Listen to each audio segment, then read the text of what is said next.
Finding James, finding James, boy, I'm on my way. Finding James.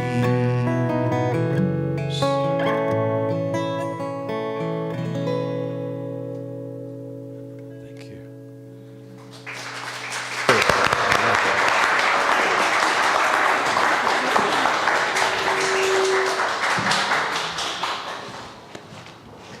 Well, good morning, everyone. Good morning, Tommy. Our podium is still missing. So if I bend over, that's what I'm doing, picking up books and checking things out. So I wanted to thank you all for being here this morning on a beautiful, beautiful fall day. It's so nice to have this time of year, and I noticed that several of you got the memo that we switched from Hawaiian to plaid.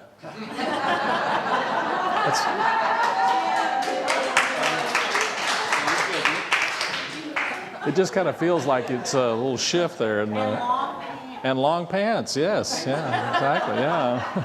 Sandals with socks. Yeah. It's been a beautiful, fresh morning this morning, and I went and actually picked up some food for us for our gathering this morning, and noticed that the sun was up when I got up, which is kind of a neat thing. I love it. It's and I thought it was kind of about 6 o'clock. Yeah. So I went out this morning to actually pick up some food, and I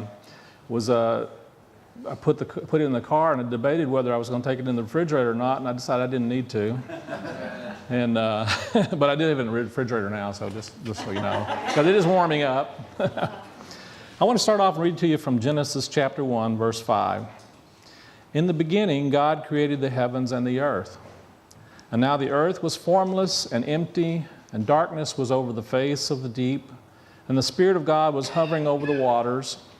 And God said, "Let there be light." And there was light.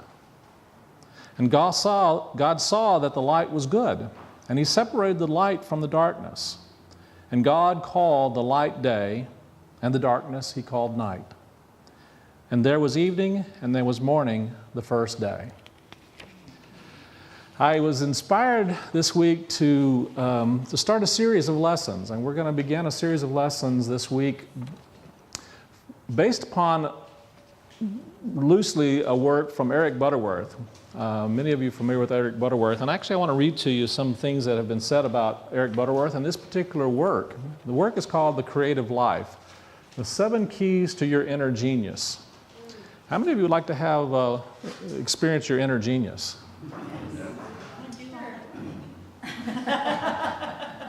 And how many of you already are? So I want to take some notes. I think we're all kind of in process of learning and developing and experiencing more of that inner genius. I really am convinced that there is that within every one of us. And I want to read to you a quote from someone who I consider to be a poetic genius, but also a spiritual genius, Maya Angelou. How many of you guys are familiar with Maya Angelou? Yeah. She said, "The creative life arrived the very day I needed it. Eric Butterworth arrived in my life the very year I needed him. He has been and is now and shall ever be my teacher." Pretty good endorsement in my opinion. I also want to read to you from Wayne Dyer, another one of my great teachers. Wayne said that life-changing insights from one of our greatest living teachers. I respect Eric Butterworth enormously. So there's some beautiful awarenesses and insights. Eric Butterworth has really been a teacher of spiritual teachers for many years. And Eric Butterworth, for those of you not familiar, is a unity minister, is probably one of the most prolific unity ministers, one of the most well-known and respected unity ministers, and just a beautiful, brilliant awareness and light and teacher. And so he created this wonderful work called The Creative Life, and it's based upon metaphysical understanding of the 7 days of creation from Genesis. And so we're going to do some exploration a little bit of the metaphysical understandings of that 7 days of creation and what are involved in that. And one of the things that Eric says about that is that the 7 days of creation, of course, are like much of Genesis in the Old Testament. They are a metaphor that are there to show us and to teach us and to give us awarenesses about some things that are going on in us, in our awareness and our understanding. In fact, he would say that the whole of Scripture really is your story. It really is about the unfoldment of your divine nature and your awareness of your divine nature and your expression of your divine nature. From Genesis all the way through Revelation, it really is about the evolution of us as we are evolving into and becoming more of and becoming more aware of our unique divine being.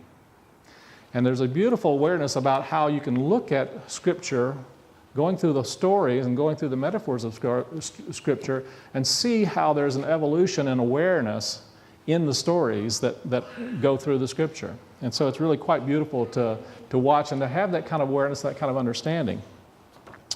So Charles Fillmore says that the first step in the awakening of man to spiritual consciousness is the dawning of light, the perception of truth through the quickening of his spirit. Light is wisdom, and the first day's work is the calling of light or wisdom into expression. Light represents intelligence, and darkness is undeveloped capacity. Symbolically, these are day and night. So as I think about this, he's talking about understanding and wisdom, and I always like to share a little bit about that idea that we're talking about. So we are talking about this understanding, this metaphor of light, and I don't know that this has anything to do with it.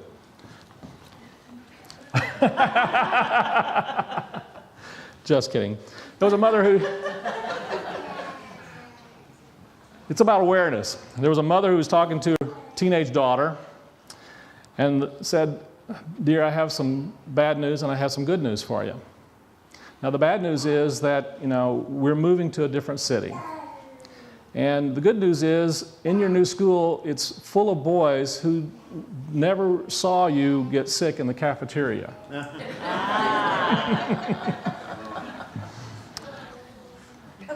There was a guy who was talking to his coworkers, and he says, "Well, so you think you got problems? I gave $4,000 to someone to have plastic surgery, and now I don't know what they look like."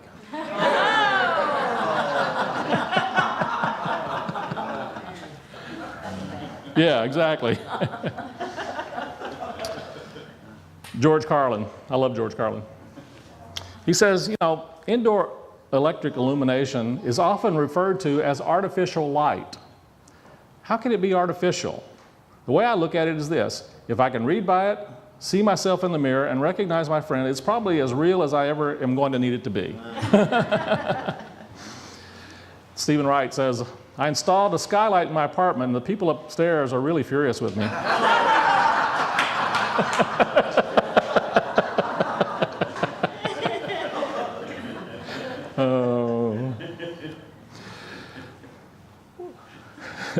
On a little different note, there was a couple of scientists who put out a paper, Dr. Dolph Ornstein and Jonathan Rothschild. This is from Let Live magazine. He says, light is the root of all matters. What we call matter is really a form of light. The cells of our body are ultimately composed of atoms and electromagnetic energy. In other words, light. So that's one of the things we're going to look at today is what is it talking about in terms of let there be light. And Eric takes us through this wonderful process and wonderful awareness of exploring what the understanding of all of these different stages of creation mean and or what they're about for us. And he says, let there be light. We are living today in a complex and changing world, and if there is one thing needed more than anything else, it is light. Light in terms of insight into ourselves, guidance along life's way, knowledge of the secrets of the universe, and the wisdom to use the light and not abuse it. So when we think about light, one of the things that comes into my awareness is that really light is an essential part of the creative process. So let's say a little bit more about that. How many of you are aware, how many of you like to be more creative? How many of you would like to be less creative? Nobody, right? Sometimes, yes. Sometimes a little less? I'm going to suggest that we bring a little light to this subject of being creative. I know that I've had people in my life who often expressed to me, boy, I wish I was more creative like so-and-so. I wish I knew how to be more creative like that. And I wish I knew. I'm going to suggest to you a different way of understanding and thinking about creativity and being creative. And I think that this is going to be part of what this whole series is really about, is helping us to develop a different understanding and awareness, not only of creativity, but ourselves in the creative process. Because the reality is, you can never be more creative than you are right now. Do you realize that? And you can never be less creative than you are right now. Because you are in the process of creating in each and every instant of every moment of every day. You are a part of the very essence of creation. One of the things that Eric starts off with is, in the beginning, God created. The phrase would seem to mean first in order of time. In fact, that is an error. It should be first in order of creation. In the beginning means in principle, allness, omnipresence, one power, one elemental energy, one mind. Creation is not something God does or did. It is what God is, and it is what you are. Think about this for just a moment. And I'm going to ask you to just kind of reflect on this idea of this understanding, this awareness. Instead of thinking of being creative, I'm going to encourage you to really begin to identify yourself as the very energy, the very act, the very action, the very possibility that you are creation. That you are the act and the process of creation. That the very essence of your being is created in the image and after the likeness of that which is creative. And you are in the process of being creative all the time. What do you think about that idea? Can you get a sense of that? So, to me, what he's talking about is not so much getting more light into your being, but becoming conscious and aware of who and what you are. To me, that's what the light really is representing. And the darkness is representing, in many ways, our unawareness of that very principle, that very understanding, that very idea that we are expression of creation and creativity. That we are in the process of being creative constantly, continuously, all the time. Whether we are aware of it or not, we're doing it. We're being it. It's the essence of who and what we are. And the more we can tune into that knowing, it's one of the first steps in really consciously participating in that process of being an expression of the divine, of being an expression of the creative principle. That creative principle of creation is working in and through us, and one of the first steps is awareness. Is noticing and being aware that we are participating. As I like to say it, we are either creating, promoting, or allowing all of what's going on in our experiences in life. It's a very powerful understanding and awareness, and in reality, when we are not in an understanding and awareness of that, when we do think and believe that all of the things that are going on in our lives are just random, haphazard things that are going on, we tend to find ourselves in a place of unawareness. We're unaware of the essence of our being, aren't we? We're unaware of that process that's going on. And that's part of what I consider to be the darkness. Eckhart Tolle would call it simply being unconscious. We go unconscious. How many of you ever gone unconscious? Come on, spit it up. Raise your hand. If you're not raising your hand right now, you're unconscious.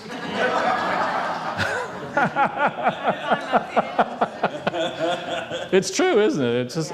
It's awareness. It's about just noticing and paying attention to who and what we truly are in our being, and practicing that understanding and awareness. Practicing being in that place of understanding that we are a part of the very living and breathing dynamic of bringing about all of the powerful experiences and circumstances and possibilities in our own life and world, and in the world that we live in.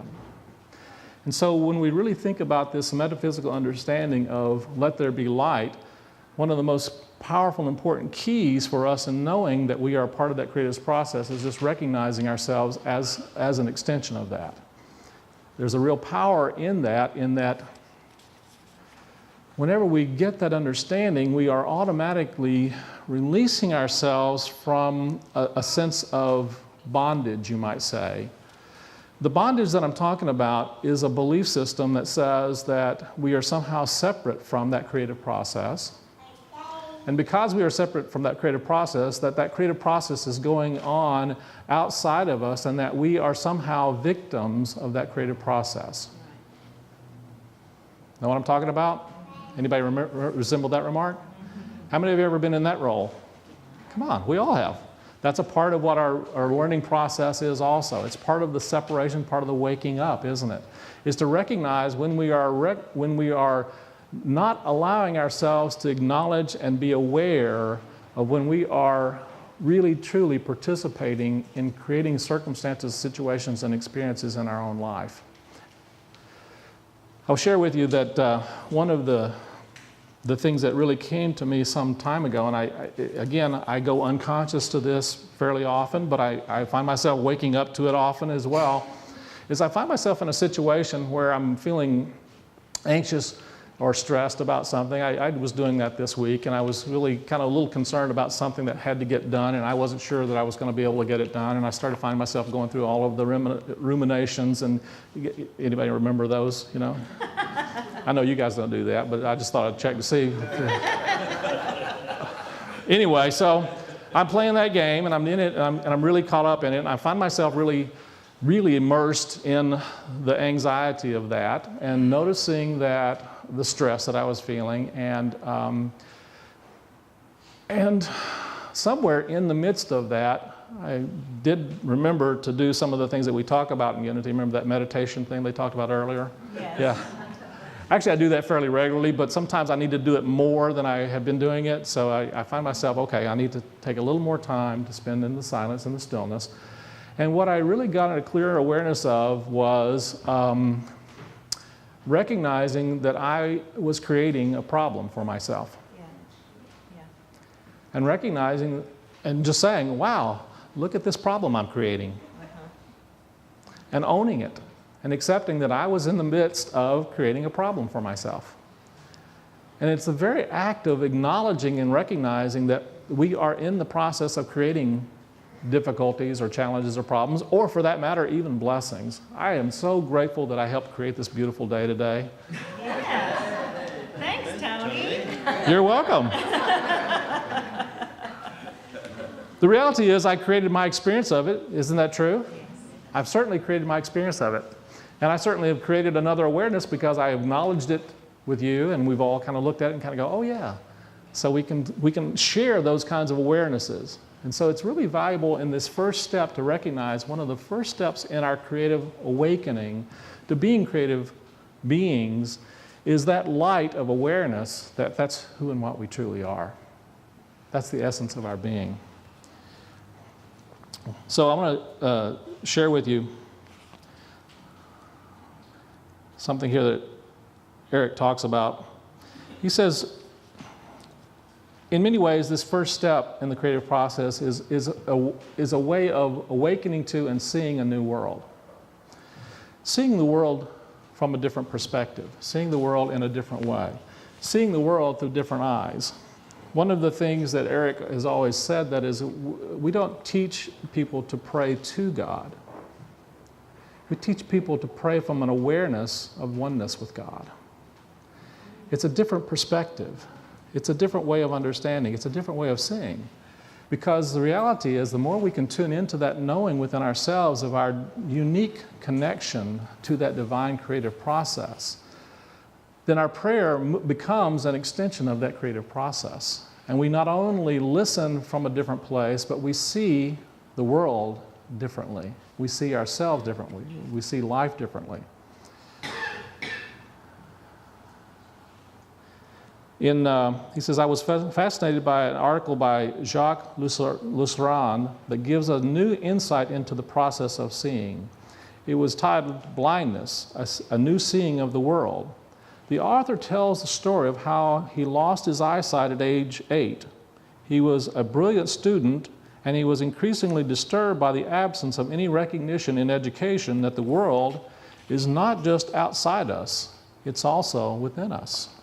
He describes the experience of becoming blind and having the frightening challenge of finding his way beyond doors and walls and people and trees. But early on, he made a discovery that though he could not see the light of the world outside, the light was still within him. He found that as long as he paid attention to the light within him, he rarely had a problem getting around. Wow. Think about that as a teaching. And he also discovered that there was only one way to see this inner light, and that was through love. If he was ever overcome by sorrow, when anger took hold of him, or if he envied people, his light immediately decreased. And he said that sometimes the light went out completely, and then he really became blind. But the blindness was not the result of loss of vision. It was the result of loss of loving. I love that. That's just a powerful awareness that there is an inner awareness within us. There's an inner energy that is the essence of love, but it's also the essence of that creative process, isn't it? And the more we can tune into an understanding of that and see the world through different eyes, see our experiences through different eyes, see our experiences through an appreciation and understanding, then one of the things that happens, of course, and one of the things we're going to be exploring is how this creative process works and how we are participating in it, along with this understanding that there is this thing that out there that's been talked about more recently. It's called the law of attraction. It's actually been talked about for thousands of years, but called lots of different things, right? The reality is, you and I are light beings. We are energy. We are created in the image and likeness of that which is divine, and we are vibrating at a particular frequency, and all of our thoughts, our feelings, our emotions are a part of that energy, aren't they? And so part of our awakening is to recognize that vibrational understanding of who and what we are, and look at and become aware of and be conscious of the vibration that we are holding, the vibration that we are participating in, the vibration that we are emanating out into our world. Because the principle is, whatever we are putting out vibrationally, that's what we're drawing back to us. As you sow, so shall you reap. Sound familiar? A pretty smart guy said that, right? Yeah. Stuff works. It really does. And it's run through all kinds of understandings and philosophies in life. I want to read to you from the work that we're working on, Asking It Is Given, from Abraham Hicks. You are a vibrational being in a vibrational environment. You can feel whether you are allowing your full connection to source energy or not. In other words, the better you feel, the more you are allowing your connection. The worse you feel, the less you are allowing your connection. Feeling good equals allowing the connection. Feeling bad equals not allowing the connection. Feeling bad equals resisting the connection to your source. You are even in your physical expression of flesh and blood and bone, a vibrational being. And everything you experience in your physical environment is vibrational. And it's only through your ability to translate vibrationally that you are able to understand your physical world at all. In other words, through your eyes, you translate vibration into that which you see. So let's take a second on that. Notice and look around you. Look around you. What you are actually seeing are energy vibrations. And guess what? The one who is seeing that is an energy vibration. You are an energy vibration. You are light. Using your ears, you translate vibration into the sounds that you hear. Hark. Even your nose, tongue, and fingertips are translating vibrations into smells, tastes, touch that help you understand your world. But your most sophisticated and vibrational interpretations are by far your emotions. Yeah. Isn't that interesting? And so to me, what is being presented in this understanding of light, understanding of awareness, is really tuning in to noticing and paying attention. Eckhart Tolle would say, just being present to what is. And the more we can be present to what is right now, we're tuning into the energy and vibration, including of our emotions. We can then become participants in being able to shift those energies and those vibrations to a different awareness, a different feeling, a different frequency. And the more we can shift those energies to a different frequency, we actually begin to shift the vibrational frequencies out in our world. We begin to make a difference in all of our all experiences of life. And this is one of the ways that we're being called to be a part of the creative process. We're being called to awaken to our own understanding and experience of the divine working in and through us as creative beings. I want to share with you a poem.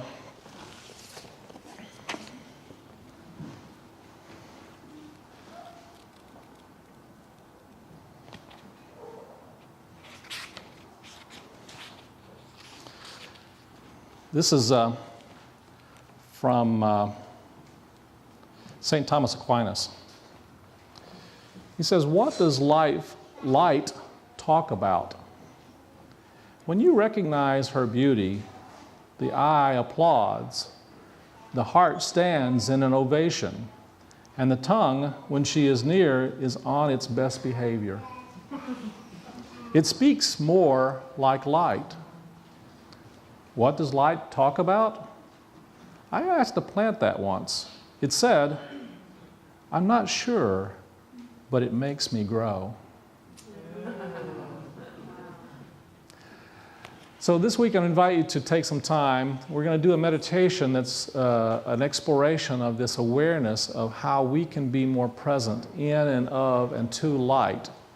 And as we move into our next step in our process and our service today, I want you to take some time and think about this week, this idea of light. Light being awareness, light being consciousness, light being the very essence of our nature, and how we can become more awake to that knowing and participating in that flow. And that's our homework for this week. I hope you have fun with it.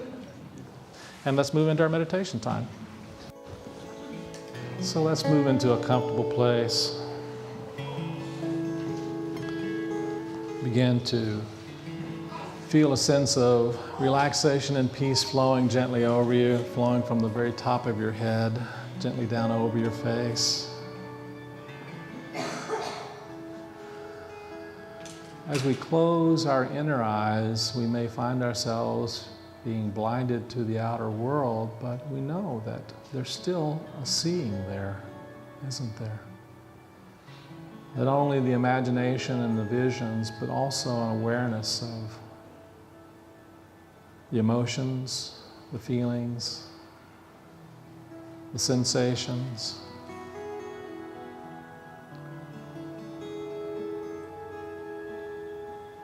So even though light is an eternal reality with no beginning and no end, let there be light is not the creation of light. It is the focusing of awareness that light is ever present in you as the very essence of your being. And so take a few moments now breathing in the in-breath, and as you breathe in, silently speak these words to yourself.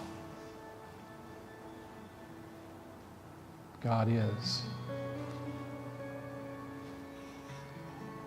And then on the out-breath, I am.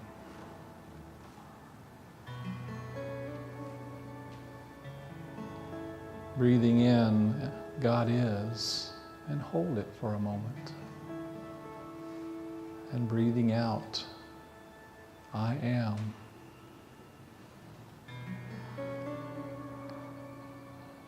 As we repeat this several times, get the sense that you're vitally coupled with the energy of God light. consciousness, of awareness. And with this centering light, begin to notice and see with those eyes. Be aware that you didn't create the light or the awareness, rather you are synchronized with it. And it streams through you.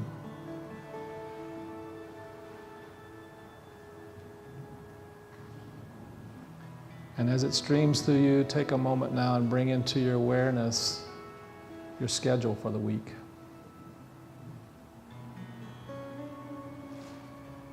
Your appointments, your contacts, all the projects, the relationships, all those things that are on your plate, as they say. And hold them in that light, one by one, and give each one of them the light treatment. An awareness that there is one presence in each appointment, each project, each person, each relationship.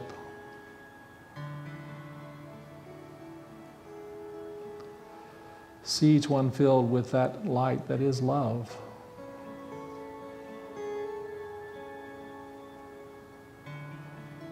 The highest vibration of light.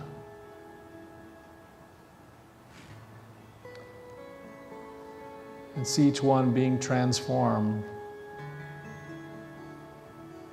into a greater experience and expression of that light.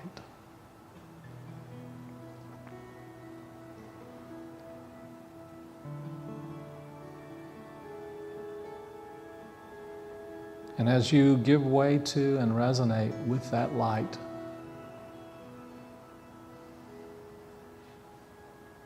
you participate in what is guaranteed to be a much lighter experience. And the whole of infinite mind is expressing through you as you access the wisdom, the understanding of that connection and that oneness with your source, with your true nature. And as Jesus said, there is that knowing within you that you are the light of the world. Breathe in a willingness to be aware. Breathe in a willingness to be in that flow.